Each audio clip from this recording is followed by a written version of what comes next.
One Nation will demand accountability for the direct attacks on democracy and freedom that were part of the longest, hardest and most ruinous pandemic lockdown in the world. One Nation will pursue this through a Royal Commission into the management of the COVID-19 pandemic that everyone seems to want to back away from and doesn't want to answer the Australian people. Our party will champion energy independence, security, reliability and affordability.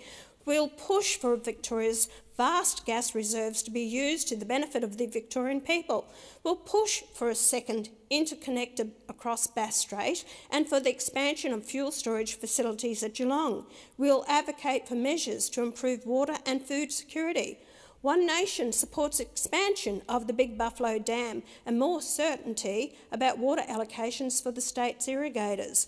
We'll work to improve education outcomes with a focus on critical skills and thinking and education instead of indoctrination.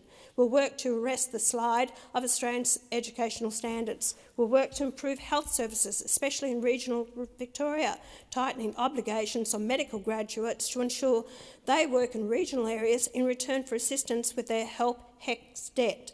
We have a strong, workable policy to address the rental and housing crisis in Victoria, banning foreign ownership of residential property to increase supply, lowering immigration to reduce demand and eliminating red tape, which is slowing the release of land. We'll hold the government to account, working to implement recommendations from IBAC and the Ombudsman. They are being ignored by the tyrannical Premier Andrews government.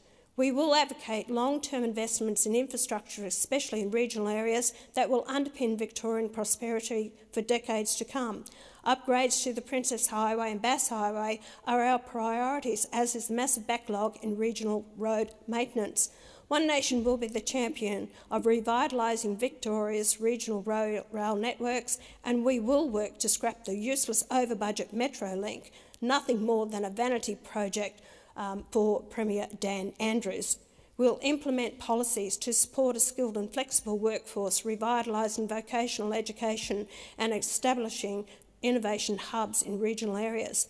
And most importantly, One Nation will be resolute in the defence of fundamental democratic principles like freedom of speech, religion, association and assembly.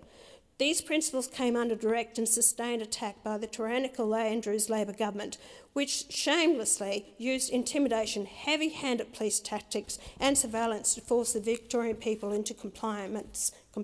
We will not allow that to happen ever again. To the people of Victoria, I also say, make very sure your vote and your preferences go to the candidate who is going to work for you and your interest.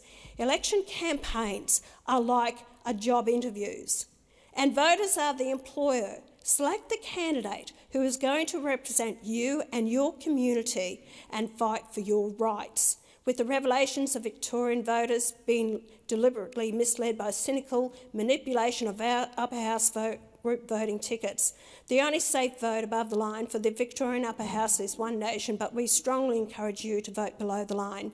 I wish Victorians all the best for the future of their state, which is in the hands this coming Saturday, and I commend the One Nation team in Victoria, our candidates, members and volunteers for a great campaign that has always put Victoria and Victorians first.